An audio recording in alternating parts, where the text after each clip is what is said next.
Une femme sans abri tenant son bébé dans les bras demande à chanter dans une émission de talent en échange d'un plat de nourriture. J'ai juste besoin d'un peu de nourriture pour mon fils. Si je chante bien, vous le nourrirez, s'il vous plaît? Supplia-t-elle à genoux, provoquant les rires de tout le monde.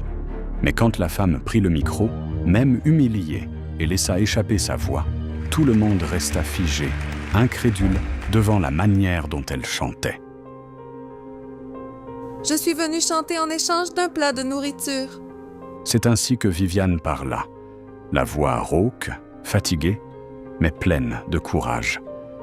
Elle tenait dans ses bras le petit Anthony, son fils d'à peine 1 an et 4 mois, bien trop maigre pour son âge.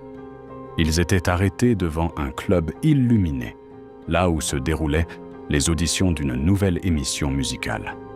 La mère célibataire, âgée de seulement 27 ans, serrait le bébé, comme on serre la dernière raison de rester en vie. L'homme chargé des inscriptions la regarda de haut en bas et éclata d'un rire moqueur. Les vêtements de Viviane étaient déchirés, sales, et ses cheveux collaient à son visage à cause de la sueur et de la poussière. Anthony, le bébé, gémissait, son petit corps tremblant de faim. « Madame, ici, ce n'est pas une œuvre de charité !» dit le responsable en croisant les bras. « On ferme le lieu pour les auditions du reality. On n'accepte pas les gens de votre genre ici. » Il fit un geste de la main, l'envoyant partir, comme on chasse un animal errant. Viviane resta immobile un instant. Cela faisait mal, mais ce n'était pas nouveau. Elle avait entendu tant de refus qu'elle semblait presque habituée. Pourtant, la douleur au ventre se resserrait. Elle ne mangeait presque plus depuis des jours, et le peu de lait qu'elle parvenait encore à donner à son fils s'épuisait. Le désespoir battait dans sa poitrine comme un tambour. Elle avait besoin de nourriture, besoin d'une chance. Alors qu'elle commençait à s'éloigner, traînant ses pas fatigués sur le trottoir, une voix masculine résonna derrière elle. « Laissez-la participer. » Viviane se retourna vivement. Un homme grand s'approchait, barbe soignée, moustache taillée, tenue élégante. Elle le reconnut aussitôt. C'était Daniel, le chanteur dont tout le monde parlait sur les réseaux. Le public disait qu'il avait le cœur bon et un talent rare. Daniel marcha jusqu'à l'organisateur et parla d'une voix ferme. « Cette femme pourrait être le nouveau talent de la musique et vous allez la refuser juste parce qu'elle est mal habillée ?» L'homme poussa un soupir agacé. « Ce n'est pas seulement sa tenue, c'est elle tout entière !» répondit-il avec mépris. « Regardez cette femme, probablement une droguée, sans foyer, sans travail. Et cet enfant, j'en ai presque pitié. Ce doit être le fils de quelque... » Mais il ne termina pas sa phrase. Daniel fit un pas en avant, le regard dur, et l'autre ravala ses mots. Pourtant, l'homme insista. « Écoutez, monsieur Daniel, je ne peux rien faire. Il y a des règles, elle doit présenter un justificatif de domicile. Et, franchement, je doute qu'elle ait un toit. » Daniel prit une grande inspiration. Il observa Viviane tenant son fils avec précaution, les yeux baissés, le corps replié de honte. Puis il demanda d'une voix calme. « Quel est votre nom ?» Viviane sursauta. Cela faisait longtemps que personne ne lui avait posé cette question. Elle déglutit et répondit tout bas. « Je m'appelle Viviane, mais pourquoi voulez-vous savoir ça ?» Daniel esquissa un léger sourire. « Parce qu'il est important de connaître le nom des gens. » dit-il. « Et dites-moi, pour participer, ce monsieur exige que vous ayez un logement, n'est-ce pas? Alors, accepteriez-vous d'habiter chez moi ?» Viviane ouvrit grand les yeux. Elle fit un pas en arrière, confuse, ne sachant pas si c'était sérieux. L'idée d'avoir un toit, de donner un bain chaud à son fils, était tentante. Mais elle ne connaissait pas cet homme. La peur et la méfiance lui serrèrent la poitrine. Elle voulut parler, mais les mots sortaient mal, hachés, tremblants. Soudain, une voix féminine coupa l'air. « Tu vas vraiment ramener cette ordure chez toi ?» Tous se tournèrent. C'était Carla, chanteuse célèbre de 31 ans, coquette, vêtue de paillettes et de talons hauts. Son visage apparaissait sur tous les sites de potins ces dernières semaines. On disait qu'elle était la nouvelle petite amie de Daniel. Elle croisa les bras et sourit avec mépris. C'est une émission de talent, Daniel. Le public veut voir des gens intéressants, avec des histoires inspirantes, pas une droguée ramassée dans la rue. Daniel la regarda, surpris par tant de cruauté. « Comment peux-tu dire ça alors que tu ne la connais même pas ?» demanda-t-il, indigné. « Elle peut très bien être quelqu'un de bien, traversant juste une période difficile. » Carla éclata d'un rire hautain. « Oh, ne sois pas naïf, mon cher. » se moqua-t-elle. Les gens bien ne finissent pas dans la rue. Pour en arriver là, c'est qu'on a déjà tout gâché. Famille, amis, tout. Elle a sûrement fait une bêtise. Regarde-la. Mère célibataire, seule, avec un enfant dans les bras. Si même le père du gosse n'a pas voulu rester, pourquoi nous devrions l'accepter? Viviane baissa la tête. Les paroles de cette femme lui transpercèrent dans le cœur. Anthony se mit à pleurer, et elle le berça doucement, tentant de cacher son visage mouillé de larmes. Daniel inspira profondément, maîtrisant sa colère. « Aucun de nous ne peut juger sans entendre son histoire. Et encore moins sans l'entendre chanter. » dit-il d'une voix ferme. « Si je peux lui donner la chance de chanter une chanson, je le ferai. Vous n'imaginez pas le talent qui peut être caché là. » Carla croisa les bras et fixa Daniel, irrité. « Et toi, tu le sais peut-être ?» provoqua-t-elle en arquant un sourcil. « Parce que si tu me dis que oui, je vais commencer à me demander dans quel genre d'endroit tu traînes. Un chanteur célèbre, adulé, fréquentant ce genre de gens. » Daniel répondit sans ciller. « Contrairement à toi, Carla, quand je suis devenu célèbre, je n'ai pas cessé d'être humain. » La phrase coupa net le silence. Les personnes autour échangèrent des regards, certaines retenant même un rire discret. Carla devint rouge de colère, mais ne répliqua pas. Alors Daniel se tourna de nouveau vers Viviane. Son regard était doux, sincère. « Viviane, je suis sérieux. Ce n'est pas pour toujours, et je ne te demande rien en retour. Mais si tu acceptes d'habiter chez moi, juste pour avoir une adresse, tu pourras passer le test tout de suite. » Viviane eut le souffle coupé un instant. Son cœur battait fort, partagé entre la peur, l'espoir et la honte.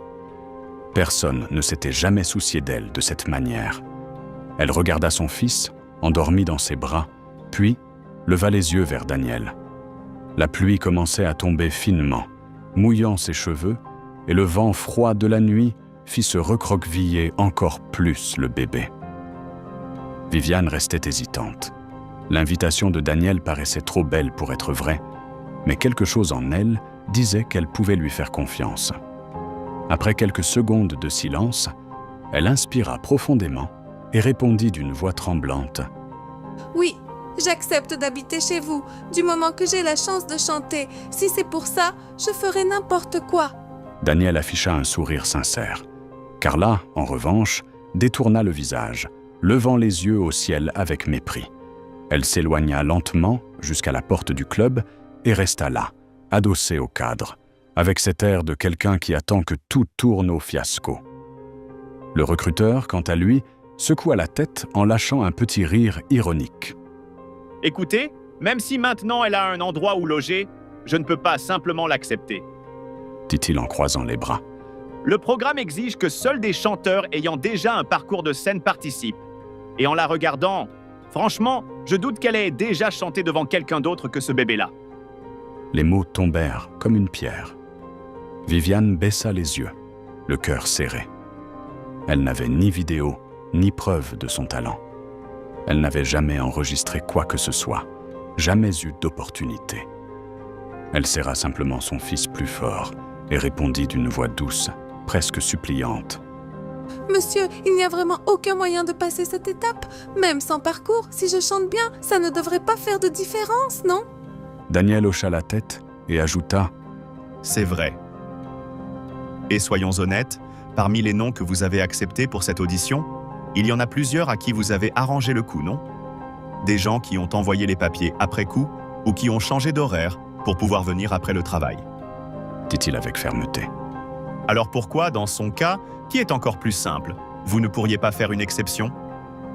Le recruteur se gratta la nuque, mal à l'aise, mais garda sa posture, Écoutez, je ne veux rien savoir.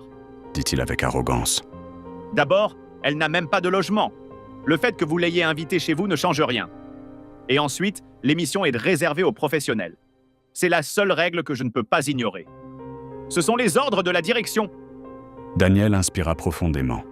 Le sang bouillait dans ses veines, mais il tenta de garder le contrôle.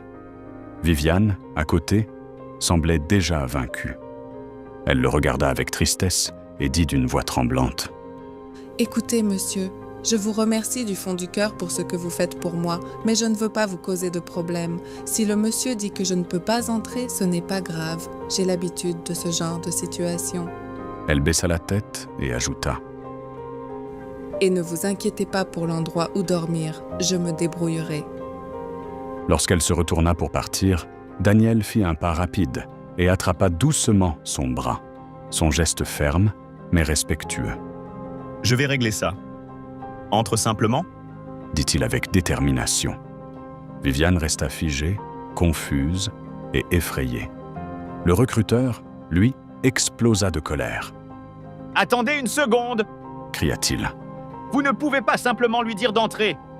C'est moi le responsable de l'organisation des auditions. Vous ne pouvez pas passer au-dessus de mon autorité. Daniel afficha un sourire calme, mais il y avait dans son regard quelque chose de défiant, Le choix t'appartient. répondit-il en croisant les bras. Soit tu la laisses participer, soit j'appelle tout de suite la chaîne pour leur dire que je ne veux plus faire partie de l'émission. Et je préciserai bien que c'est à cause d'un certain recruteur qui se croit supérieur aux autres. On verra bien comment tu expliqueras à ton patron que tu as réussi à faire fuir la star principale du programme. Le silence fut immédiat. Le visage du recruteur perdit toute couleur. Ses mains se mirent à trembler. Il savait que, si Daniel mettait sa menace à exécution, il serait renvoyé le jour même. Daniel, pourtant, ne recula pas. Il garda le regard ferme, décidé, prêt à assumer chacune de ses paroles. Mais avant qu'il ne puisse obtenir gain de cause, une voix irritée fendit l'air. Tu vois, Daniel, regarde ce que tu fais à l'émission, à cause de cette mendiante. Carla était revenue dans la discussion. Elle avança jusqu'au centre de la salle, ses talons résonnant sur le sol, le visage chargé de colère. Regarde le chaos qu'elle provoque. Tu vas faire virer ce pauvre recruteur juste par entêtement. Et tu mets même ta place en danger pour défendre cette femme. Tu ne vois pas à quel point elle dérange tout le monde. Elle cherche toujours à inspirer de la pitié, une pitié qu'elle ne mérite même pas. Je suis absolument certaine qu'elle a fait ce qu'il fallait pour en arriver là. Viviane sentit son cœur s'effondrer. Les mots cruels la frappaient comme des coups de fouet. Les larmes vinrent sans contrôle, et elle serra son fils dans ses bras, essayant de protéger le petit Anthony de la haine qui coulait de la bouche de cette femme. Elle ne s'était jamais sentie aussi humiliée. Elle avait déjà dormi dans la rue, connu la faim, tout perdu. Mais entendre quelqu'un lui parler ainsi, les yeux dans les yeux, devant son propre enfant, la détruisait de l'intérieur. Pendant un instant, elle se demanda si sa vie serait toujours ainsi. Si son petit garçon grandirait en voyant sa mère traitée comme un déchet, comme si elle n'existait pas. La voix tremblante, entre deux sanglots, elle répondit « Je ne suis pas venue ici pour nuire à qui que ce soit. » dit-elle en essayant de se reprendre. J'essayais juste d'obtenir quelque chose pour moi et pour mon fils. Je ne savais même pas que c'était un lieu d'audition pour une émission. J'ai juste parlé à ce monsieur parce qu'on m'avait dit qu'il était responsable des présentations. Les gens commencèrent à échanger des regards. Plus personne ne riait. Viviane continua, essuyant ses larmes. Un homme m'a dit que je pourrais peut-être avoir une chance ici en chantant en échange d'un plat de nourriture. C'est tout. Madame, vous ne devriez pas me parler comme ça. Le ton de sa voix n'était pas celui de la colère, c'était celui de la douleur. Une douleur née de la honte, de la faim, de la fatigue. Daniel la regarda et sentit un nœud se former dans sa gorge. Le silence qui s'installa fut si lourd que même Carla, l'espace d'un instant, sembla à court de mots.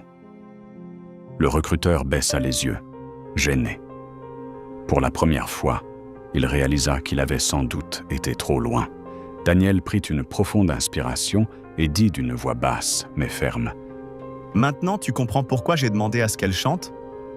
Viviane leva les yeux vers lui, encore en larmes, et ressentit quelque chose de différent. Pour la première fois depuis longtemps, quelqu'un la défendait. Quelqu'un voyait en elle autre chose que la saleté de ses vêtements ou la faim sur son visage. Carla laissa échapper un rire amer, un son qui résonnait comme du poison. Elle regarda Viviane avec dédain et dit « Écoute, je connais très bien ton genre de personne. » lança-t-elle en croisant les bras. Vous faites toutes les bêtises que vous voulez, vous blessez les autres, vous pourrissez la vie de votre entourage et ensuite vous vous baladez dans la rue avec une sébile à la main, quémandant la charité. Et après, vous jouez les victimes, disant que la société a été cruelle, que le monde est injuste, alors qu'en réalité, vous ne récoltez que ce que vous avez semé. Les gens comme toi ne sont pas malchanceux, ils sont mauvais. Viviane sentit sa poitrine se serrer. Les mots étaient trop durs, tranchants comme des lames. Les larmes coulaient déjà sans retenue. Mais soudain, quelque chose s'alluma en elle. Elle en avait trop supporté pour rester silencieuse. Elle releva le menton, prit une grande inspiration et répondit, la voix tremblante mais assurée. « Tu dis ça parce que tu n'as jamais connu une vraie difficulté dans ta vie. » dit-elle en fixant Carla. Tu crois que je ne connais pas ton histoire? Le problème de ceux qui naissent célèbres, c'est qu'ils pensent pouvoir juger ceux qui ont eu moins de chance. Ton père était déjà chanteur quand tu es né, ta famille possède un label, tu as grandi entouré de luxe et tu crois que ça te donne le droit de me juger? Moi, je n'ai jamais fait de mal à personne. J'ai toujours essayé de faire les choses correctement. Elle respira profondément, tentant de contenir son émotion, puis ajouta. Les gens ne traversent pas toujours des difficultés par choix. Parfois, c'est juste un manque de chance et je ne laisserai ni toi ni personne me rabaisser à cause de ça.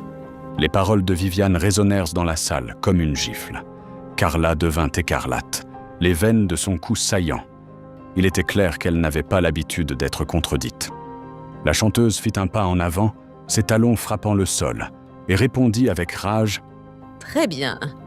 Puisque tu veux jouer les courageuses, voyons jusqu'où ira ton audace. » dit-elle en désignant le recruteur. « Laisse-la participer. Si elle croit être si talentueuse, si elle pense avoir quelque chose, je veux voir ce qu'elle fera sur scène. Et je te garantis une chose. Quand elle chantera faux, quand elle trébuchera sur sa propre honte, je serai la première à me lever pour la huer. » Le recruteur resta figé quelques secondes. Il regarda Viviane, tenant toujours son enfant dans les bras, puis Daniel, qui le fixait d'un regard ferme, prêt à quitter l'émission si nécessaire. Enfin, il jeta un coup d'œil à Carla, brûlant de colère et impatiente de voir la femme se ridiculiser. L'homme savait que si Daniel abandonnait vraiment le programme, son emploi serait perdu. Et maintenant, avec Carla qui le poussait aussi, il n'avait plus d'échappatoire. Il prit une grande inspiration et, essayant de conserver un ton d'autorité, déclara « Très bien. Puisque vous insistez tous les deux, je vais la laisser chanter. » dit-il en gesticulant. « Mais que ce soit clair, elle passera la dernière ce soir. Et si quelqu'un de la chaîne vient se plaindre de sa participation, ce seront vous deux qui répondrez, compris ?» Viviane ne pouvait contenir son sourire. Son cœur battait fort, un mélange de joie et de peur. Elle n'avait jamais prévu de participer à une émission, mais c'était peut-être sa chance de tout changer. Si elle chantait bien, elle pourrait décrocher d'autres présentations, peut-être même un endroit stable où vivre avec son fils. Daniel était soulagé. Un sourire sincère se dessina sur son visage, tandis qu'il serrait doucement la main de Viviane. « Allons-y », dit-il en la tirant avec délicatesse. Ils entrèrent ensemble dans le club. Le bruit de leurs pas résonnait dans le couloir étroit, et Viviane sentait son estomac se tordre de nervosité. Daniel la mena jusqu'à sa loge, un petit espace éclairé par des lumières chaudes de miroirs remplis d'instruments, de vêtements et de parfums. À l'intérieur, une femme grande, à la peau brune et aux cheveux afro teints en rose, rangeait du maquillage dans une grande trousse. Elle avait un cœur tatoué au milieu de la poitrine qui semblait presque battre sous la lumière. Daniel annonça d'une voix forte « Voici ma costumière. » dit-il joyeusement, faisant sursauter la femme qui manqua de laisser tomber un rouge à lèvres. « Et c'est aussi ma sœur de cœur, la personne qui m'a le plus aidé et soutenu tout au long de ma carrière. » La femme se retourna, encore amusée par la surprise, et afficha un grand sourire. « Enchantée, je suis Daniel. » dit-elle avec gentillesse. Quand son regard tomba sur le petit Anthony, son sourire s'élargit encore. « Oh mon Dieu, quel bébé magnifique! Je peux le prendre un petit peu? » demanda-t-elle tout excitée. Viviane lui rendit un sourire, sentant pour la première fois de la journée un peu de tendresse. « Bien sûr. » répondit-elle en lui confiant l'enfant avec précaution. Daniel prit le bébé dans ses bras et fit une grimace amusante, arrachant à Viviane son premier sourire timide depuis son arrivée. Anthony laissa échapper un petit rire et la jeune femme pinça doucement ses joues rondes. Pendant ce temps, Daniel profita du moment pour expliquer. « Ma sœur, cette femme va devenir l'un des plus grands noms de la musique moderne. » dit-il avec conviction. « Mais avant ça, elle a besoin de notre aide. » Daniel arqua un sourcil, surprise. « Ne me dis pas que tu as réussi à convaincre le staff de la laisser chanter. » lança-t-elle, mi-amusée, mi-sérieuse. Viviane baissa la tête, le cœur serré. Elle s'attendait à entendre le même discours que toujours, ce regard de jugement, cette réprobation silencieuse. Mais Daniel confirma avec un sourire. « Oui, je les ai convaincus. En force, mais je l'ai fait. » dit-il, fier. Daniel resta silencieuse un instant. Elle observa Viviane attentivement, de la tête aux pieds, examinant chaque détail. Les vêtements sales, les cheveux en désordre, le regard fatigué. Puis elle inspira profondément et répondit. « Dans cet état, tu ne peux pas monter sur scène. » dit-elle avec douceur. « Mais ne t'inquiète pas, je n'ai pas grand-chose ici. Je vais quand même essayer de te rendre belle. Au moins un peu de maquillage pour cacher cette saleté sur ton visage, d'accord ?» Viviane resta sans voix. Un nœud se forma dans sa gorge. « Merci, vraiment. » dit-elle, émue. Daniel sourit et rendit le bébé à Daniel. « Tiens-le pour moi, grand gaillard. » plaisanta-t-elle en lui remettant Anthony avec précaution. Puis elle prit la main de Viviane et la guida vers une chaise devant le miroir. Tout en séparant ses pinceaux et ses fards, elle observa attentivement les traits de son visage, réfléchissant à la meilleure manière de mettre en valeur sa beauté naturelle. « On va te préparer pour ta grande première. » dit Daniel, enthousiaste, et appliquant doucement le fond de teint sur la peau fatiguée de Viviane. « Et pendant ce temps, raconte-moi, qui es-tu? D'où viens-tu? Comment vous êtes-vous rencontrés, vous deux? » Elle lança un regard complice à Daniel et ajouta en riant. « Parce que, crois-moi, mon frère ne fait pas ça pour n'importe qui. » Viviane réfléchit longuement avant de répondre. Ce que Daniel venait de lui demander était trop délicat. Ce n'était pas une simple histoire, c'était sa vie. Pendant un moment, elle resta silencieuse, observant son reflet dans le miroir, son visage à moitié nettoyé par le maquillage, ses yeux pleins de souvenirs. Mais elle savait aussi que ces personnes essayaient sincèrement de l'aider et cacher la vérité serait injuste. Elle prit une grande inspiration, le cœur lourd, et décida de tout raconter. « Jusqu'à récemment, j'étais mariée. » commença-t-elle d'une voix basse et tremblante. « Mon mari s'appelait Marcel Moreau. » Elle déglutit et poursuivit. Marcel était un homme d'une trentaine d'années. Il n'était pas riche, mais il menait une vie stable, avait une jolie maison et un emploi fixe. Ils s'étaient rencontrés un soir de karaoké dans un petit bar du quartier où elle était allée avec quelques amis pour se distraire. Ce soir-là, il lui avait semblé être un homme gentil, poli et amusant. Il l'avait applaudi quand elle était montée sur scène, avait complimenté sa voix, et depuis ce jour-là, ils ne s'étaient plus quittés. Au début, Marcel était attentionné et affectueux, lui disant sans cesse à quel point il admirait son talent et combien elle méritait d'être entendue. Il disait que j'étais née pour chanter, raconta Viviane avec un sourire amer. et je le croyais. Avant le mariage, elle faisait déjà de petites représentations lors de fêtes d'amis ou de famille. C'étaient des événements simples, mais qui lui apportaient de la joie. Pourtant, elle n'avait jamais eu le courage d'essayer d'en faire une carrière. Elle pensait ne pas être assez bonne, que personne ne la prendrait au sérieux. Mais au fil de sa relation avec Marcel, elle avait commencé à reprendre confiance. Il disait croire en elle, et ses mots lui donnaient de la force. Viviane se mit à rêver. Rêver qu'un jour, elle deviendrait une grande chanteuse. Il ne fallut pas longtemps avant qu'ils se marient. Ce fut une cérémonie simple, mais magnifique. Le souvenir la faisait encore sourire. Elle-même avait chanté pendant la fête, et tout le monde avait été ému. Mais peu après le mariage, les choses commencèrent à changer. Les mois suivants marquèrent le début d'une descente lente et cruelle. Marcel commença à changer de comportement, d'abord avec de petites choses. Une remarque ici, une question insistante sur ses sorties, un ton plus sec dans la voix.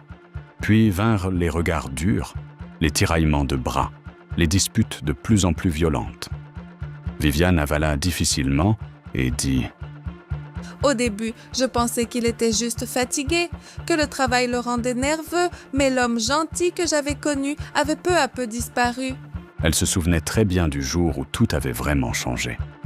Elle était dans la cuisine, préparant le dîner comme d'habitude. L'odeur du riz et de l'ail montait de la casserole. Marcel rentra du travail en claquant la porte. Il semblait furieux. L'horloge indiquait un peu après 19 heures. Il jeta son sac sur le canapé et entra dans la cuisine. « C'est sérieux, Viviane? Tu es encore en train de faire à manger ?» cria-t-il, la voix liéna de Impatientia. « Je t'ai déjà dit 1000 fois que je veux le repas prêt quand j'arrive. » Viviane s'arrêta de remuer la casserole un instant, prit une grande respiration et répondit calmement. « Chérie, je n'ai pas envie de me disputer ce soir. Je suis fatiguée, j'ai encore à finir ici, et si tu continues à crier, ça ne va rien arranger. » Marcel éclata d'un rire amer, secouant la tête. « Fatigué ?» se moqua-t-il. « Ah, celle-là est bonne. » Fatigué de quoi, Viviane? La seule personne qui travaille ici, c'est moi. Tu restes à la maison à jouer à la ménagère et tu oses encore dire que tu es fatigué. Il fit un pas en avant, le visage rouge. Je pars tôt, je rentre crevé et affamé, et tout ce que je veux, c'est manger et me reposer. Mais madame ici trouve trop dur de remuer une casserole.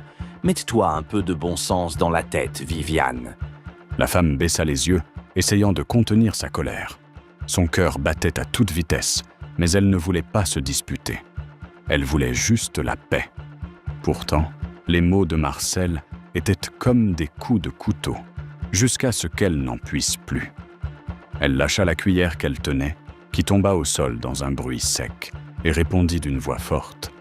« Écoute-moi bien, Marcel, je ne suis pas née pour être ta domestique. Le repas est presque prêt, tu ne vas pas mourir si tu attends 10 minutes. » Le silence qui suivit fut pire que n'importe quel cri. Son regard devint glacial, vide. Viviane sentit la peur se répandre dans tout son corps. Il fit 2 pas lents, comme quelqu'un qui se prépare à l'inévitable. Et soudain, sans réfléchir, sa main s'abattit avec force. Le claquement résonna dans la cuisine. Viviane tomba au sol, la joue en feu, les larmes coulant sans contrôle. Marcel inspira profondément et dit froidement. « Je ne veux rien savoir de tes excuses. Tu passes la journée à la maison pour t'occuper de ce qu'il faut faire. Le minimum, c'est que le repas soit prêt quand j'arrive. » Puis il se détourna et alla prendre sa douche, sans dire un mot de plus. Viviane resta au sol quelques secondes, essayant de comprendre ce qui venait de se passer. Les larmes glissaient sur son visage, se mêlant à l'odeur du repas qui brûlait maintenant sur le feu. Ce soir-là, son dîner eut le goût amer des larmes. Et ce jour-là marqua le début de la pire période de sa vie. « Après cette gifle, tout a basculé. » dit Viviane, les yeux pleins d'eau. Il a compris que je ne réagissais pas. Et plus je restais silencieuse, plus il empirait. La violence devint une routine. Si le dîner était en retard, venait une bousculade. Si elle ratait l'assaisonnement, venaient les cris. Et quand elle essayait de se défendre, venaient les coups. Ce qui n'était qu'une gifle devint 5.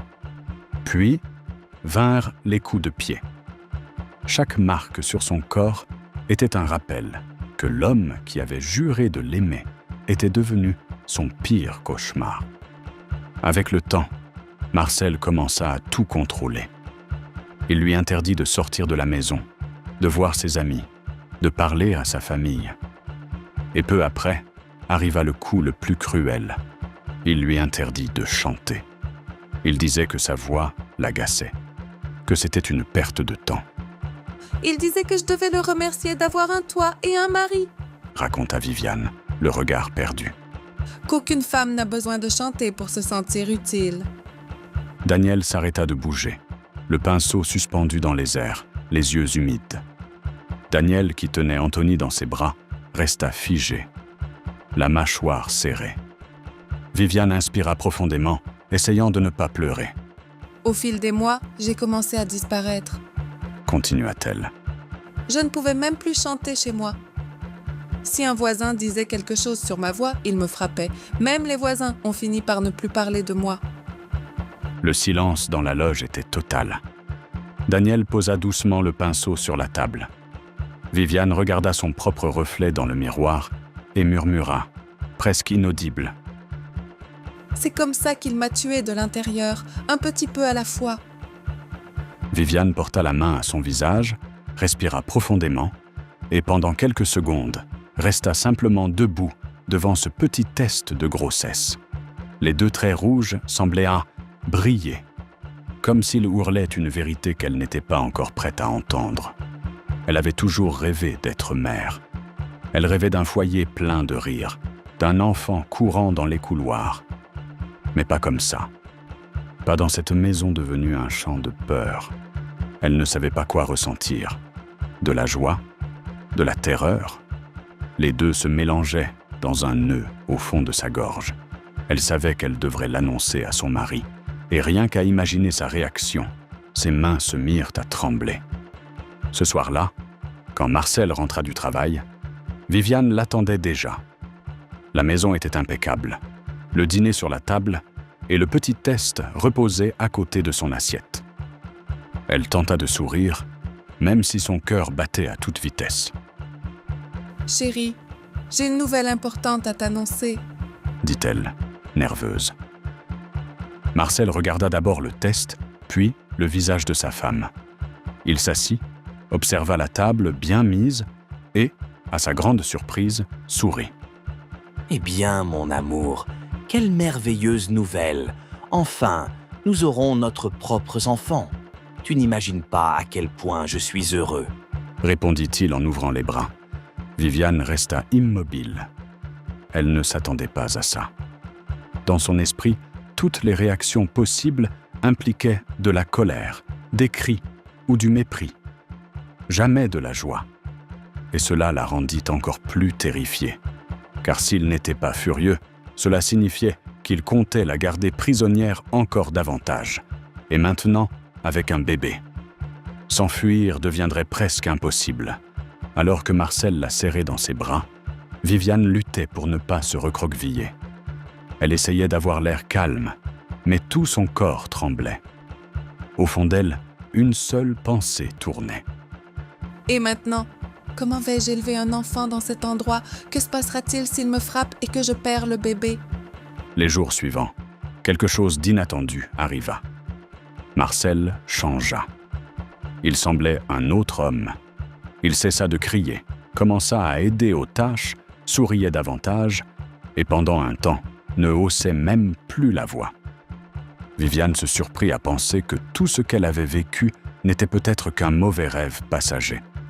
Elle en vint à croire, l'espace de quelques instants, que le bébé transformait son mari en quelqu'un de meilleur. Mais cette illusion ne dura pas.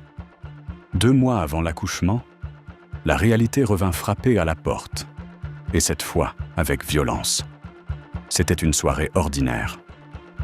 Viviane mettait la table, fredonnant doucement pour calmer le bébé qui bougeait dans son ventre. Elle entendit le portail claquer et les pas de son mari dans le couloir. Mais il y avait d'autres pas, plus légers, féminins. Quand Marcel entra dans le salon, elle comprit pourquoi. Il n'était pas seul. À son bras s'accrochait une femme en robe rouge décolletée, aux cheveux blonds qui brillaient sous la lumière. Elle était magnifique. Un corps sculptural, la peau parfumée d'un luxe évident, des bijoux étincelants qui trahissaient son monde. Viviane se figea. Un instant, elle crut rêver. « Chérie, qui est cette femme ?» demanda-t-elle, essayant de cacher sa nervosité. « C'est une collègue de travail? Une parente ?» Marcel et la blonde échangèrent un regard avant d'éclater de rire, l'odeur d'alcool se mêlant à leur moquerie. Il répondit avec mépris. « Écoute, que tu sois laide et inutile, je l'ai toujours su. Mais idiote, je ne m'y attendais pas. Tu crois vraiment qu'une collègue ou une cousine arriverait accrochée à moi comme ça ?» Viviane sentit son visage brûler. Les larmes commencèrent à couler. Mais elle n'eut même pas la force de les essuyer. Elle resta là, immobile, encaissant chaque mot comme des coups. Pourtant, elle réussit encore à demander d'une voix faible. « Tu n'es pas en train de dire que cette femme va rester ici, devant ta femme enceinte, n'est-ce pas? » Son sourire disparut peu à peu. Marcel fit un pas en avant, le regard sombre. « Écoute bien, Viviane. Pour toi, peut-être qu'on est mari et femme. Mais tu veux savoir ce que tu représentes pour moi? Tu veux savoir comment les autres te voient? » Viviane secoua la tête, le suppliant du regard d'arrêter, mais Marcel continua, cruel. « Ils te voient comme une grosse, une moche, une bonne à rien.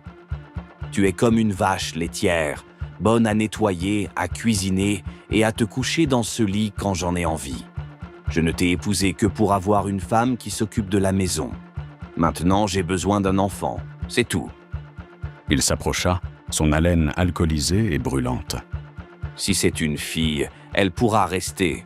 Je ne veux même pas y toucher. Mais si tu veux continuer à vivre ici, tu as intérêt à m'obéir. Compris ?» Viviane pleurait en silence, tout son corps tremblant. Il la regarda et ajouta d'un ton glacial qui lui glaça le sang. « Essuie-moi ce visage tout de suite et souviens-toi d'une chose. Ta chance, c'est d'être enceinte de mon enfant. Sans ça, j'aurais déjà arrangé ta tête. Peut-être que tu serais un peu plus jolie. » Il désigna la femme blonde qui le regardait en souriant. « Tu vois ça? Ça, c'est une femme. Puisque tu aimes la musique, tu vas comprendre. Elle, c'est une guitare. Toi, tu es un tambour. » Il éclata de rire, satisfait de sa cruauté. « Maintenant, arrête ton cinéma et mets un couvert de plus. Elle dîne avec nous. » Sans un mot de plus, il prit la blonde par la main et l'emmena dans la chambre. La porte claqua violemment, et le bruit de la clé tournant dans la serrure fut le coup final. Viviane resta un instant immobile, hébétée. Puis, par réflexe, elle ajouta une assiette sur la table, sans envie. Le dîner refroidissait, et les larmes tombaient une à une. Elle marcha jusqu'à la buanderie, l'endroit le plus éloigné de la maison, et s'assit sur le sol froid, dans un coin. Elle serra son ventre arrondi et commença à sangloter. « Pourquoi je dois subir tout ça ?» pleurait-elle, les genoux contre la poitrine. « Qu'est-ce que j'ai fait pour mériter tant d'humiliation? J'ai toujours tout donné, toujours tout fait pour lui. Et maintenant, il amène une autre femme chez nous. Alors que je suis enceinte, je n'en peux plus. » Sa voix se brisait entre les sanglots. « Je ne veux plus vivre comme ça. Il faut que je parte d'ici. » Ce fut la première fois, depuis bien longtemps, que Viviane se sentit décidée à survivre. Les mains tremblantes, elle se leva. Elle prit le petit sac où elle gardait quelques pièces et marcha jusqu'à la porte d'entrée. La maison était silencieuse. Du fond de la chambre, on entendait des rires étouffés. Elle ouvrit la porte avec précaution, le cœur battant à tout rompre. L'air froid de la nuit lui frappa le visage comme un coup de poing de réalité. Sans se retourner, elle descendit les marches et s'engagea dans la rue déserte. Avec le peu d'argent qu'elle possédait, elle s'arrêta au premier arrêt de taxi. Le chauffeur, un vieil homme aux cheveux gris, perçut aussitôt la détresse dans son regard. « Où allez-vous, madame ?» demanda-t-il. Viviane prit une grande inspiration et répondit. Chez mes parents.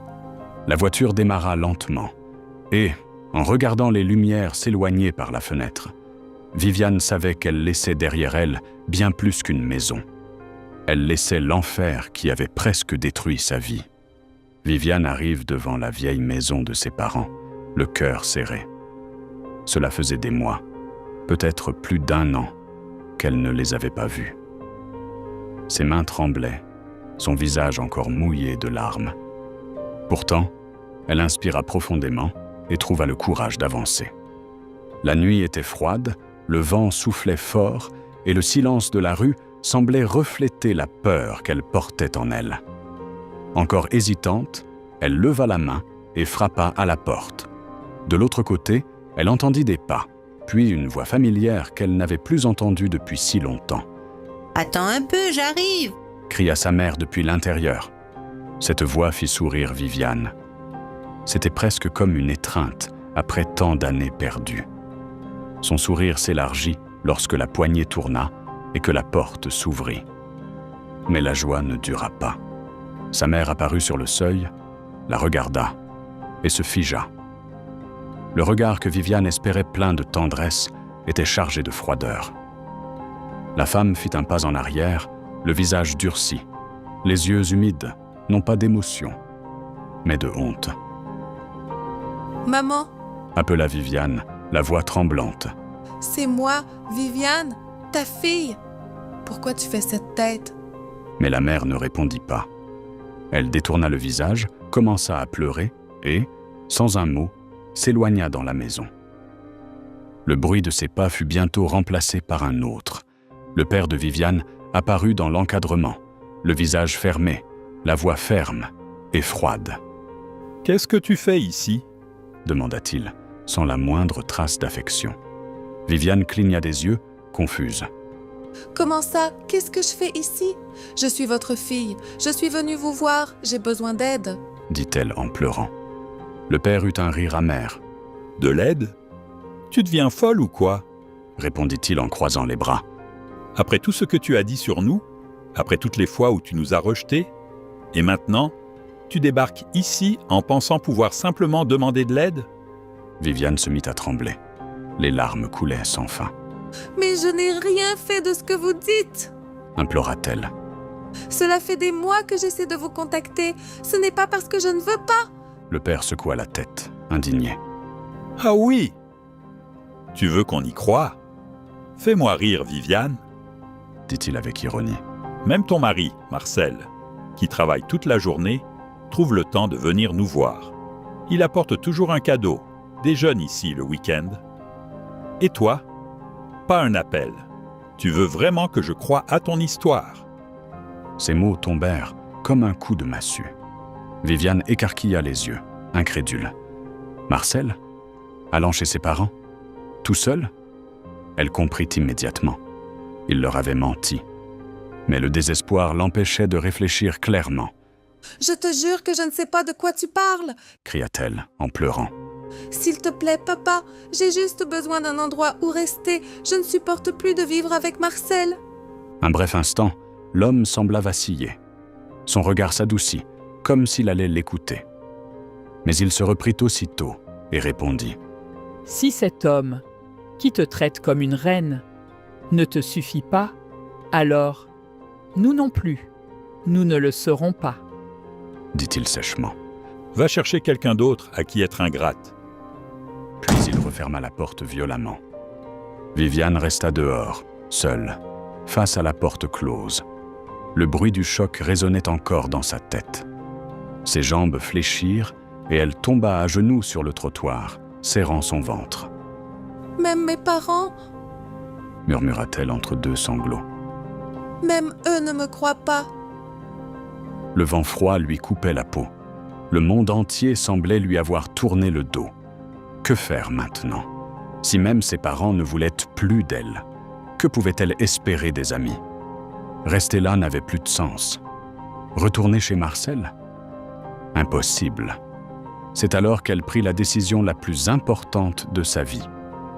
Cette nuit-là, Viviane ne rentra pas chez elle. Elle prit la route la plus longue et marcha vers un refuge pour sans-abri qu'elle connaissait de vue au centre-ville. Là, une bénévole l'accueillit, lui offrit une couverture, une assiette de soupe et une place sur le sol froid. Elle s'allongea, épuisée, le corps douloureux, le ventre lourd. « Au moins ici, personne ne va me frapper. » murmura-t-elle avant de s'endormir. Les mois suivants furent une lutte quotidienne.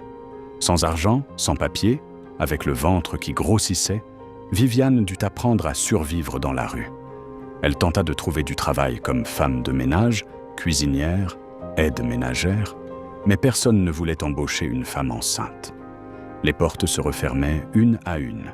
« Désolée, madame, mais avec un ventre pareil, ce n'est pas possible. » lui lança une restauratrice. « Cherchez autre chose, d'accord » lui dit-on ailleurs. Sans option, elle se mit à mendier au coin des rues. Souvent, elle ne mangeait que grâce aux églises et aux associations caritatives qui distribuaient des repas dans la rue.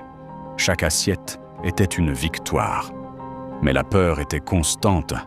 Peur de tomber malade, de s'évanouir, de perdre le bébé. Les nuits étaient les pires.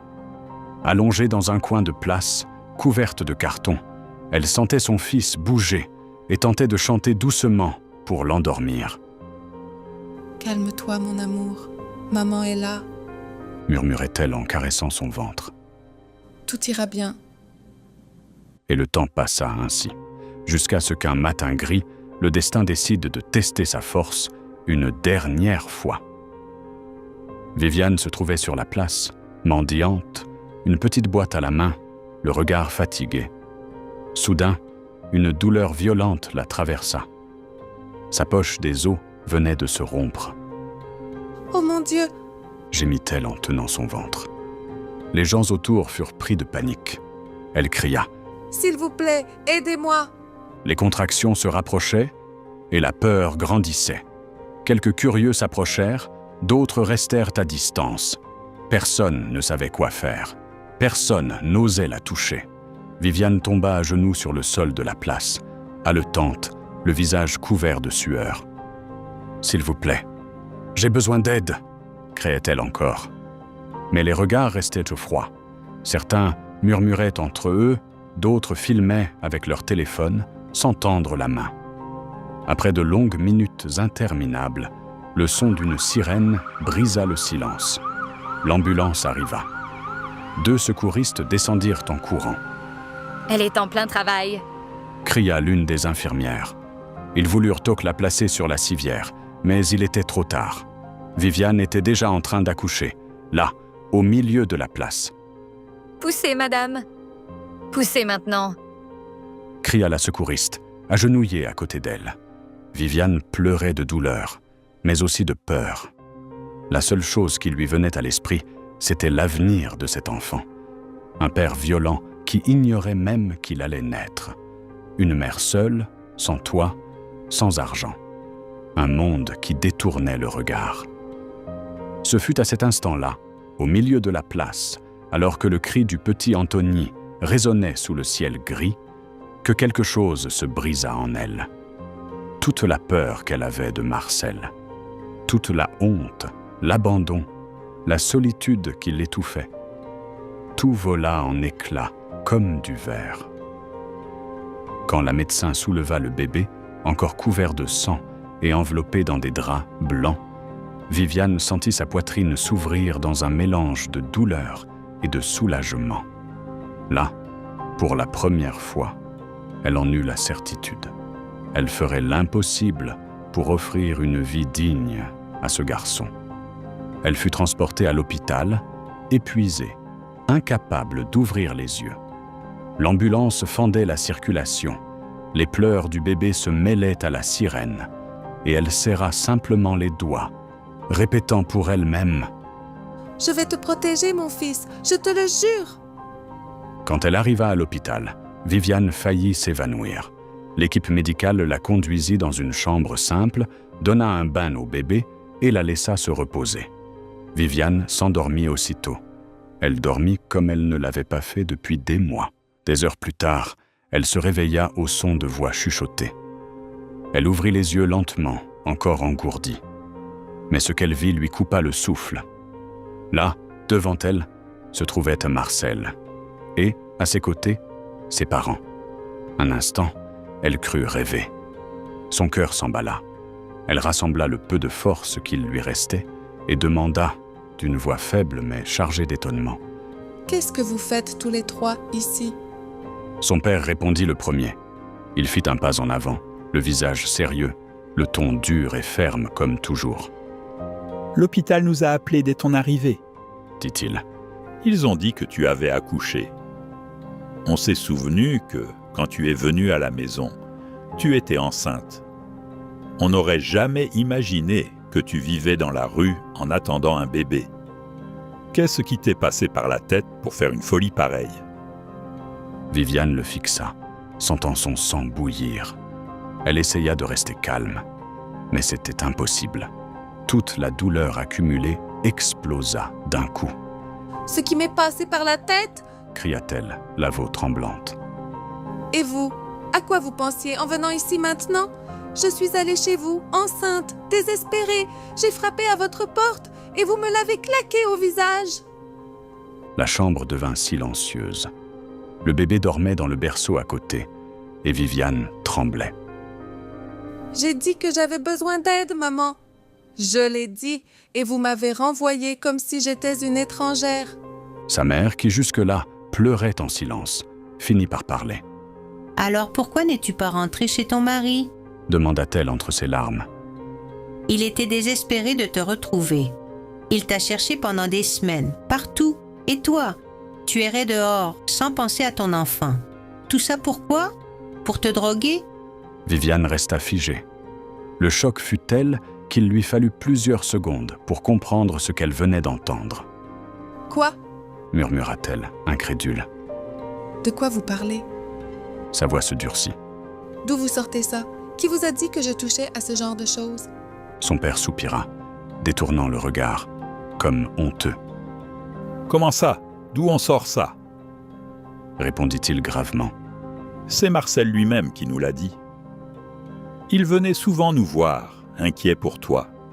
Il disait que tu te perdais, que tu ne pouvais pas te débarrasser de ton addiction, qu'il faisait tout pour t'aider, mais que tu ne voulais rien entendre. Il disait qu'il priait pour que le bébé naisse en bonne santé. » Viviane regarda Marcel. Il était là, assis, avec ce même air calme et faux qu'elle connaissait trop bien. Un léger sourire cynique passa sur son visage avant de se transformer en expression de fausse compassion. « Mon amour, » dit-il, d'une voix douce et mensongère. « Je comprends que tu aies subi beaucoup de pression, mais tu n'aurais pas dû te laisser aller à ça. Même après toutes mes supplications, tu n'as pas arrêté.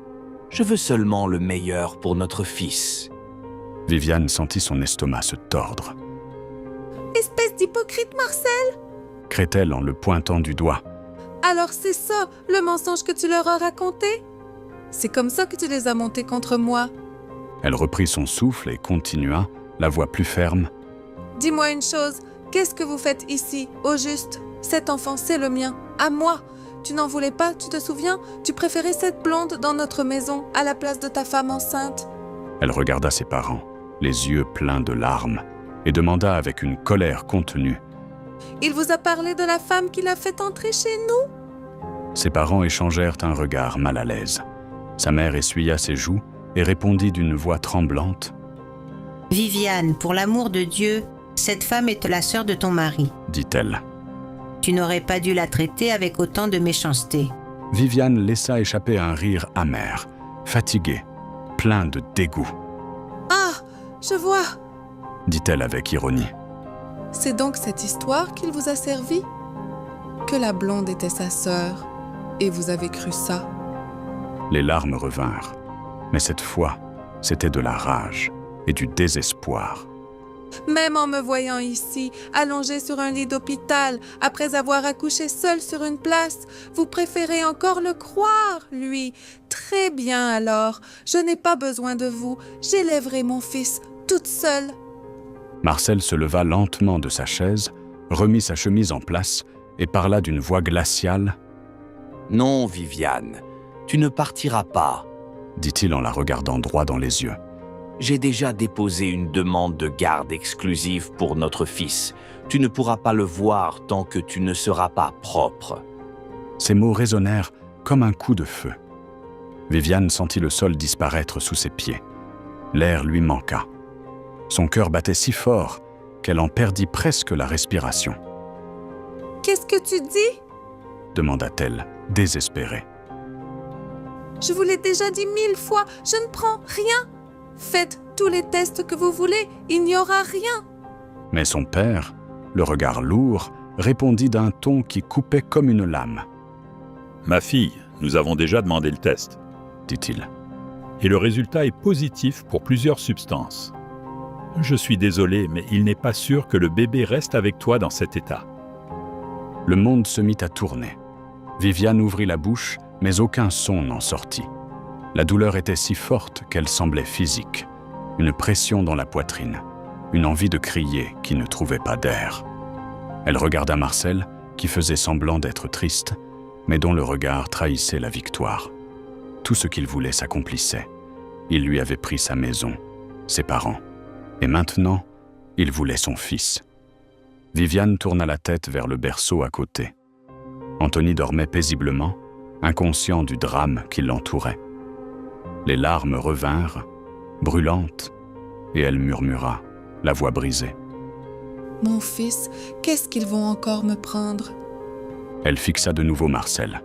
Même en essayant de cacher son expression, son regard disait tout. C'était celui d'un homme qui savait qu'il avait gagné. Son faux air d'amertume se changeait en un sourire imperceptible, cruel. Viviane sentit le sang bouillir. Le désespoir prit le dessus.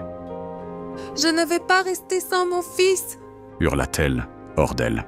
« Vous ne lui prendrez pas mon enfant! Sortez, sortez tous d'ici !» Les infirmiers et une médecin accoururent dans la chambre pour la contenir. Viviane se débattait, pleurait, suppliait. « Rendez-moi mon fils, s'il vous plaît, mon fils !» criait-elle en essayant de se libérer. La médecin lui injecta un tranquillisant dans le bras, et peu à peu, son corps devint lourd. Les cris se changèrent en sanglots faibles. Ses paupières se fermèrent lentement, et la dernière image qu'elle vit avant de sombrer fut celle de Marcel, debout près du berceau, avec ce même sourire victorieux sur le visage. Des heures plus tard, quand elle se réveilla, la chambre était vide. Ni Marcel, ni ses parents n'étaient là. Le berceau non plus. Son cœur se serra, et le silence autour d'elle semblait hurler. Viviane comprit qu'après tout ce qu'elle avait traversé, la faim, la rue, l'accouchement sur la place, il préparait le pire, lui enlever la seule raison qui la maintenait encore en vie. « Ils ne le garderont pas, ils ne le garderont pas !» murmura-t-elle, les yeux remplis de larmes. « Mon fils est à moi !» Mais il était déjà trop tard. Quelques jours plus tard, le petit Anthony fut emmené chez son père, où il serait pris en charge par Marcel et sa prétendue sœur, la même femme en robe rouge. Entre la tristesse et la haine, Viviane tenta de trouver un moyen de renverser la situation. Mais avant qu'elle n'agisse, elle fut internée de force dans une clinique de réhabilitation, choisie personnellement par ses parents, suivant les recommandations de Marcel lui-même. Elle pleura, supplia, essaya de résister, mais personne ne l'écouta. Pour tous, elle n'était qu'une femme malade, déséquilibrée, droguée, le portrait vivant des mensonges qu'il avait semés. Et pourtant, en entrant dans la clinique, elle y vit une possibilité, Si je prouve que je suis saine, ils devront me rendre mon fils. pensa-t-elle. Déterminée, elle se promit de tout raconter au médecin.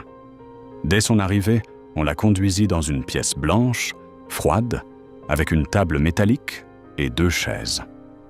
Une horloge faisait un tic-tac régulier sur le mur, le son résonnant dans le silence. La porte s'ouvrit et un homme en blouse blanche entra, barbe soignée, regard calme. « Bonjour, dit-il d'un ton professionnel. je suis le docteur Laurent Sinclair.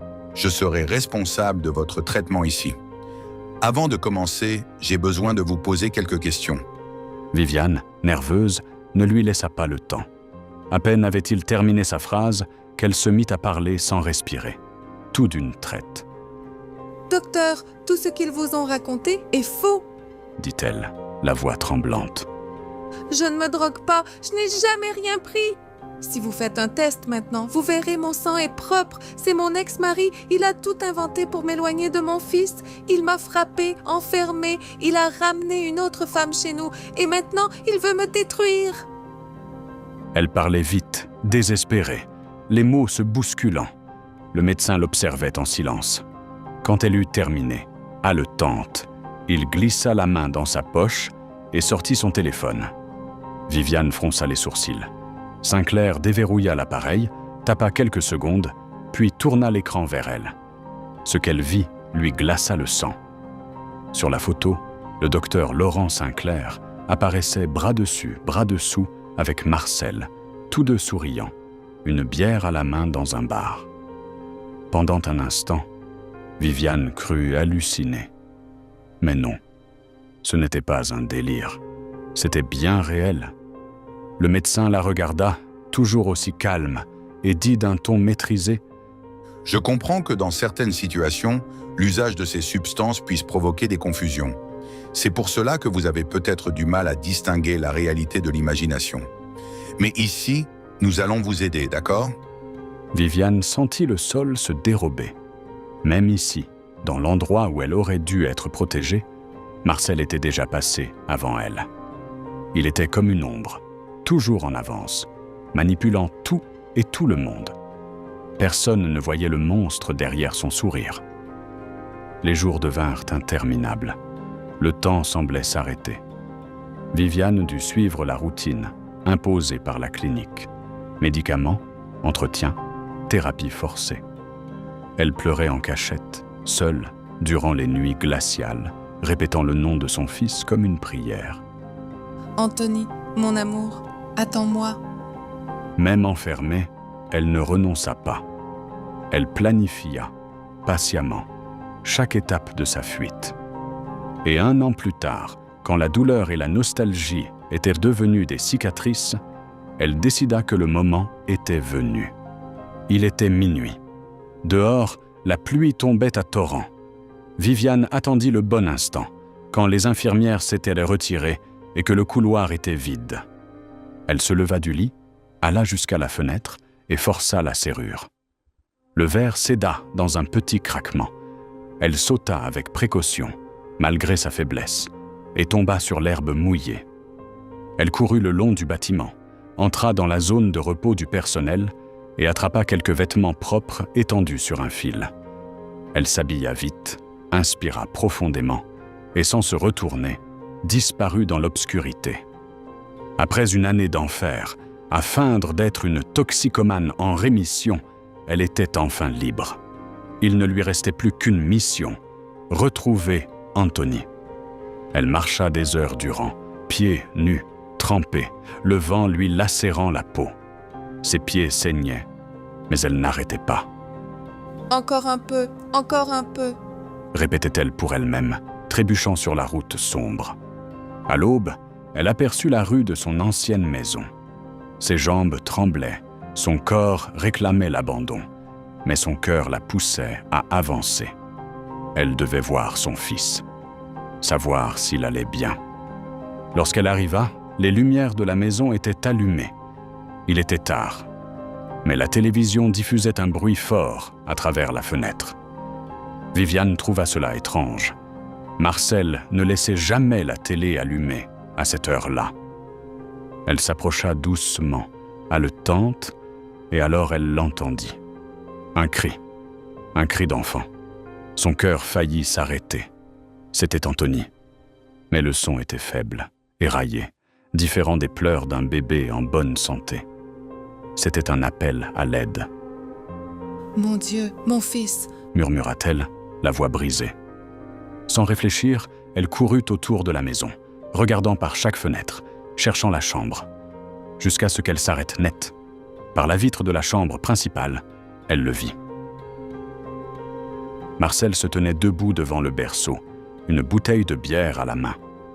Son regard était glacial. Il fixait le bébé, dont les pleurs s'épuisaient. Viviane pose les mains contre la vitre, le cœur affolé. Les larmes ruisselaient sur son visage. Et, pour la première fois, elle eut peur de ce que cet homme était capable de faire. Son regard était de pierre, froid, sombre, dangereux. Viviane sentit un frisson remonter le long de sa colonne. Son cœur accéléra. Pendant un instant, elle crut qu'elle allait s'évanouir. La scène devant elle était terrifiante. Marcel, la bouteille à la main, levait le bras vers le berceau, prêt à frapper l'enfant. L'instinct prit le dessus. Avant qu'il ne fasse quoi que ce soit, Viviane frappa de toutes ses forces contre la vitre. « Marcel, non !» hurla-t-elle, désespérée, le cri résonnant dans la rue silencieuse. Le bruit fit sursauter Marcel. Il se retourna brusquement, les yeux écarquillés, comme s'il venait de voir un fantôme. Un instant, il resta immobile, haletant, incapable d'y croire. Mais très vite, l'expression de stupeur de Marcel laissa place à une autre, un mélange d'apaisement et de froideur. Il laissa tomber la bouteille au sol, le liquide se répandant partout. Puis il s'approcha du berceau, prit le petit Anthony avec précaution et marcha vers la fenêtre. Viviane ne savait plus quoi penser. Elle resta immobile, le cœur battant à tout rompre, redoutant ce qu'il allait faire. Jusqu'à ce que Marcel ouvre la fenêtre brusquement, le vent froid frappant son visage. Il la regarda droit dans les yeux et, d'un ton de mépris tranchant comme une lame, dit « Ce n'est pas ce que tu voulais, ce sale gamin !» cracha-t-il. « Alors tiens, prends-le, dégage de ma vue et ne reviens jamais. » Viviane se figea. Un instant, elle crut à un piège. Mais il suffisait de croiser son regard pour comprendre. Ce n'était pas du jeu. C'était de la haine. Cet homme n'avait jamais voulu être père. L'enfant n'était pour lui qu'un symbole du contrôle qu'il avait perdu. Elle prit Anthony dans ses bras, le corps tremblant. Le bébé pleurait faiblement, et elle le serra contre elle, comme pour le protéger du monde entier. Marcel tourna les talons et disparut dans la maison, claquant la porte violemment. Viviane regarda autour d'elle, la rue vide, la nuit sombre, la pluie fine commençant à tomber. Sans réfléchir, elle enveloppa son fils dans la couverture et s'enfuit, disparaissant dans l'obscurité. Les mois suivants furent une errance sans fin. Elle dormait dans des refuges, sur des places, sous des porches. Elle faisait de petits boulots, laver la vaisselle, porter des caisses, nettoyer des sols. Mais personne ne voulait embaucher une mère avec un bébé dans les bras. « Désolée, madame, mais ici ce n'est pas possible. » entendait-elle sans cesse. Le rejet était constant, et la faim, une vieille compagne. Un après-midi, épuisée, elle marchait avec Anthony dans les bras quand une odeur de nourriture lui parvint d'un restaurant. Son estomac gronda fort. Elle s'arrêta sur le trottoir et jeta un coup d'œil à l'intérieur. Le propriétaire du lieu se disputait avec un homme qui rangeait des instruments dans une voiture. « Je ne mettrai plus jamais les pieds dans ce trou !» cria le musicien, claquant la portière avant de partir. Viviane observa la scène. La scène était vide. Le micro, posé là, brillait sous les projecteurs. Un désir profond naquit en elle. Chanter, sentir, ne serait-ce qu'un instant, qu'elle existait encore. Sans réfléchir, elle entra. Elle monta sur la petite scène, tenant toujours son fils contre elle. Le public la regarda, interloqué. Viviane inspira profondément, ajusta Anthony contre sa poitrine et saisit le micro. Mais avant qu'elle ne puisse chanter la première note, la voix furieuse du propriétaire retentit. « Hé, toi! Sale mendiante! Descends de ma scène tout de suite !» hurla-t-il, fonçant vers elle. « Tu crois que c'est une œuvre de charité? Si tu veux chanter, fais-le sur la place. Emmène ton gamin sale et disparais d'ici. » Viviane recula, mais ne céda pas. « Monsieur, votre chanteur est parti. » tenta-t-elle d'expliquer. « Je veux juste une chance. » L'homme s'arrêta, soupira et la regarda de haut en bas. Il voulut répondre, mais préféra se détourner et partir. Viviane, pourtant, ne se tut pas. « Ça ne se voit peut-être pas, mais je sais chanter. » lança-t-elle d'une voix assurée. « Si vous me laissez monter sur scène, je chanterai en échange d'un plat chaud. Rien d'autre, pour moi et pour mon fils. » Le propriétaire s'arrêta de nouveau. Il la fixe quelques secondes. Son regard se radoucit un peu. Devant lui, une femme maigre, épuisée, un bébé dans les bras, mais avec des yeux pleins de vérité. « Écoutez, madame, » dit-il, plus calme. « Je ne doute pas que vous sachiez chanter, mais ici, ce n'est pas l'endroit. Les gens qui viennent ici ne veulent pas seulement écouter de la musique. Ils paient cher pour se sentir importants, servis. Ils n'apprécieront pas de voir une femme de la rue sur scène. » Viviane baissa la tête, honteuse. Mais l'homme soupira et ajouta « Écoutez, si vous êtes vraiment aussi déterminé, remontez cette rue. À 3 pâtés de maison, il y a un club. Là-bas, ils laissent n'importe qui chanter, même pour 3 fois rien. Peut-être qu'ils vous laisseront chanter contre un plat de nourriture. Le patron est plutôt bienveillant. C'est tout ce que je peux faire. » Viviane lui adressa un sourire plein de gratitude. « Merci, monsieur. » dit-elle, serrant Anthony contre sa poitrine. Puis elle reprit sa marche. Ses pieds la faisaient souffrir. Son corps était épuisé, mais quelque chose en elle venait de renaître. Le désir de chanter. Quand elle arriva devant le club, elle fut surprise par l'agitation. Des voitures, des rires, des gens bien habillés. Le son de la musique résonnait jusque sur le trottoir. Elle hésita un instant. « Si déjà au restaurant, ils m'ont rejeté, imagine ici. » pensa-t-elle. Mais elle regarda son fils, endormi paisiblement dans ses bras, et trouva le courage. Elle prit une profonde inspiration, s'avança vers l'homme qui tenait une planchette à l'entrée et dit « Je suis venu chanter en échange d'un plat chaud. » L'homme haussa les sourcils, surpris. Et c'est exactement comme ça que tout commença. C'est ainsi qu'elle fit la connaissance de Daniel, le chanteur qui la défendrait, et de Danielle, la costumière qui deviendrait son amie. Maintenant, assise dans la loge, le visage maquillé et le cœur ouvert, Viviane terminait de raconter son histoire. Daniel et Danielle écoutaient en silence. Leurs yeux brillaient de larmes. Danielle, qui essayait de tracer l'eyeliner, tremblait tellement qu'elle faillit tout gâcher. Danielle prit une grande inspiration et dit, la voix nouée. « Je n'avais aucune idée que tu avais vécu tout ça, Viviane. » Viviane esquissa un léger sourire, fatigué mais sincère. « Ce n'est rien. » répondit-elle. « Je sais ce que ça donne. Et pour être franche, je ne sais même pas comment tu m'as trouvée. » Daniel essuya une larme et se tourna vers son frère, la voix tremblante. « C'est vrai, mon frère? D'où tu la connais? » Daniel inspira profondément, se reprit et répondit, essayant de garder son calme. « En fait, je n'étais même pas sûr que ce soit elle. J'ai juste pensé qu'elle ressemblait à une fille que j'avais vue chanter une fois à un mariage. Elle avait une voix magnifique, de celle qu'on n'oublie pas. Alors je me suis dit, et si c'était elle? Je devais lui donner une chance. Peut-être qu'elle allait surprendre tout le monde. » Il fit une pause, le regard lointain. Parce que si personne ne m'avait donné ma chance à l'époque, je ne serais jamais arrivé là où je suis. Daniel le regarda, ému. Viviane, assise devant le miroir, tenait Anthony dans ses bras, silencieuse. La pièce resta calme quelques secondes. On n'entendait que la respiration légère du bébé et le bruit des pinceaux qu'on rangeait. Soudain, une voix retentit dans le haut-parleur.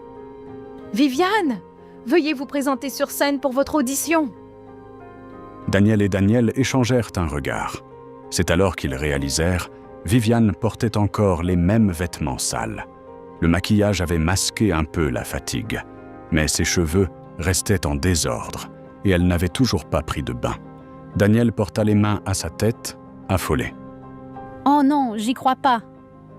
Je t'ai écouté, ton histoire m'a bouleversée et j'en ai oublié de te préparer pour la scène. » dit-elle paniquée. « Dans cet état, ces imbéciles dehors vont te traiter comme au restaurant. » Daniel, nerveux, se leva d'un bond. « Je vais aller leur parler, » dit-il, décidé. « Je vais demander 5 minutes, juste 5 pour que tu sois prête. » Mais avant qu'il ne sorte, Viviane lui attrapa le bras. Son regard était ferme. « Ce n'est pas la peine, » dit-elle calmement. « S'ils doivent me choisir, ce sera pour ma voix, pas pour mon apparence. Je monterai sur scène comme je suis et mon fils sera avec moi. » Daniel resta silencieux, admiratif devant son courage. Daniel voulut protester, mais Viviane s'était déjà levée. Elle prit Anthony, ajusta la couverture autour de lui, respira profondément et quitta la loge. Le couloir semblait interminable. Le bruit du public venait de loin. Rires, voix, applaudissements. Chaque pas résonnait dans sa tête comme un rappel. Maintenant ou jamais. Lorsqu'elle traversa le rideau et posa le pied sur la scène, le murmure du public s'éteignit un instant. Les gens la fixèrent, stupéfaits. Elle portait des haillons, la robe déchirée, les pieds-bois nus, les cheveux lâchés et emmêlés. Dans ses bras, le petit Anthony, enveloppé dans un tissu usé et sale. Daniel, de l'autre côté, se précipita vers la table des jurés. Il s'assit en hâte et regarda Carla, qui observait déjà la scène avec un sourire moqueur. « Qu'est-ce qui se passe ?» demanda-t-il tendu. « Elle ne devait pas être la dernière à chanter ?» Carla éclata d'un rire amer et répondit sans quitter Viviane des yeux. « Oui, c'est vrai. Mais j'ai pensé que le public s'amuserait si elle passait la première.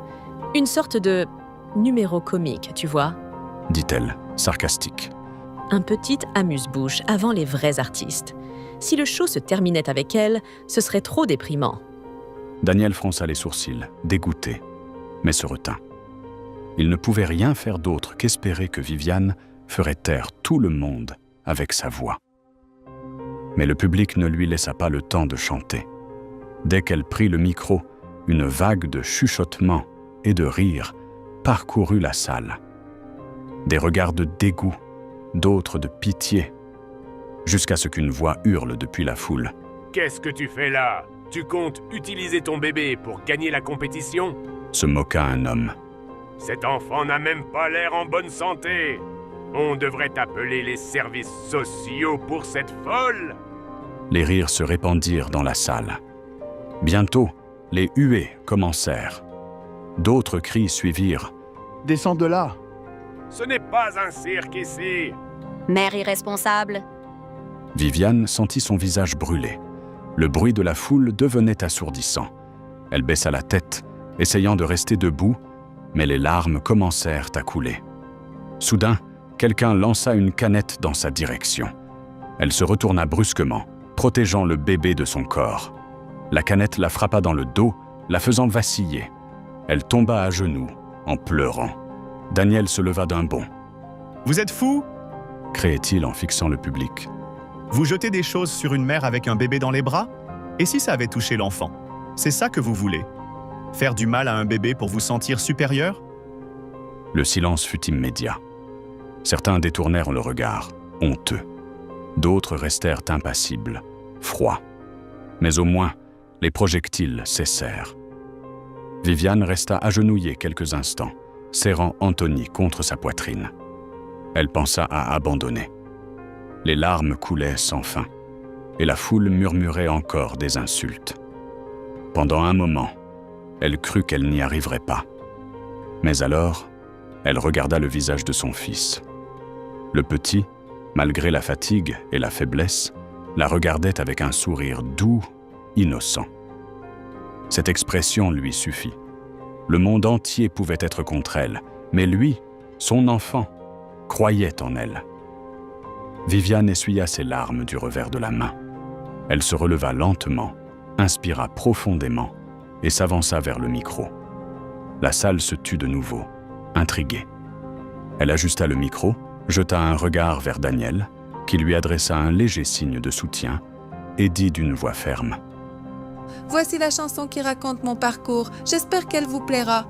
Un lourd silence envahit la salle.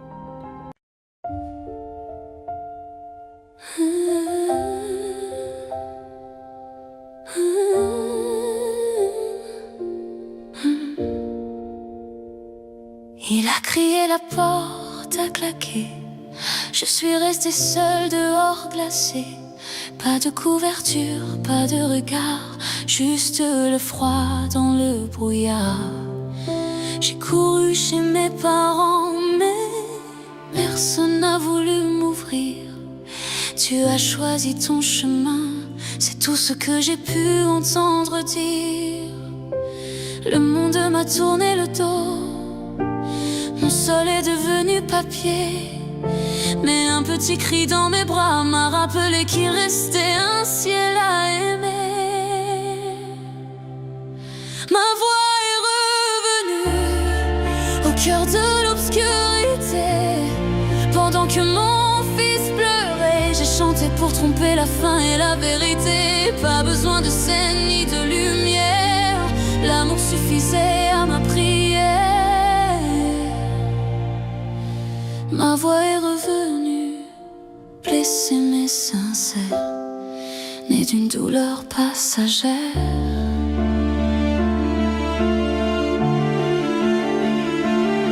La rue a fait de moi une mère, une guerrière sous la poussière. Chaque pas portait une prière, chaque note une frontière.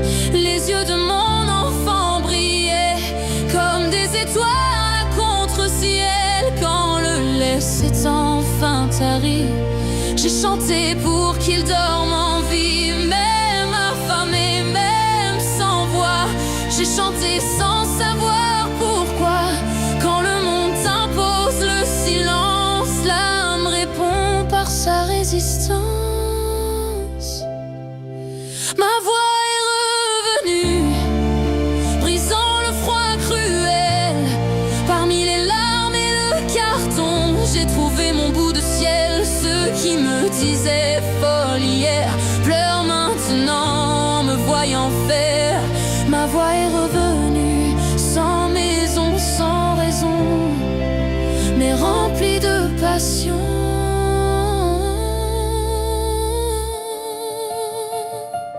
Un jour on m'a dit, tu ne vaux rien, mais renaître c'est mon chemin.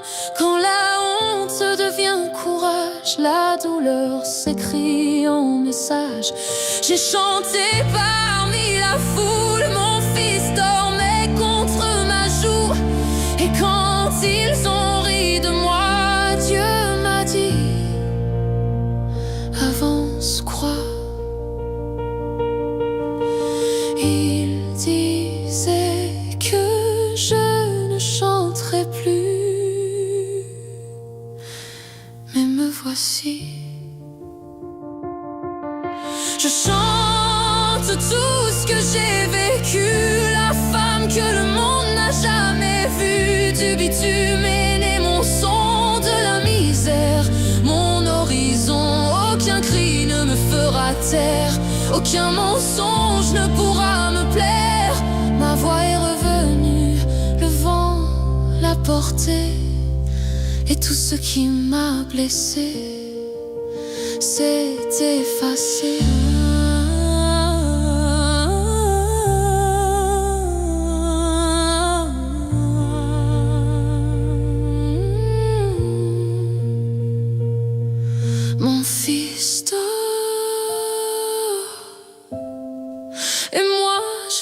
chante encore, car la vie m'a rendu ma voix.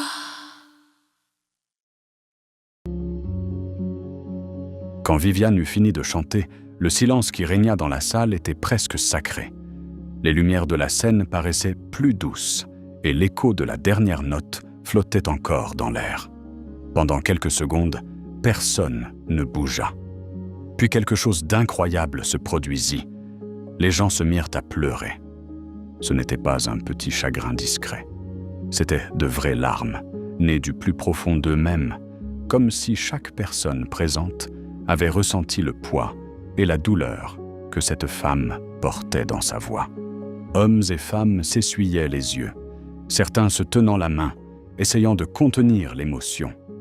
Daniel, au fond, avait le visage trempé de larmes, son maquillage ruiné.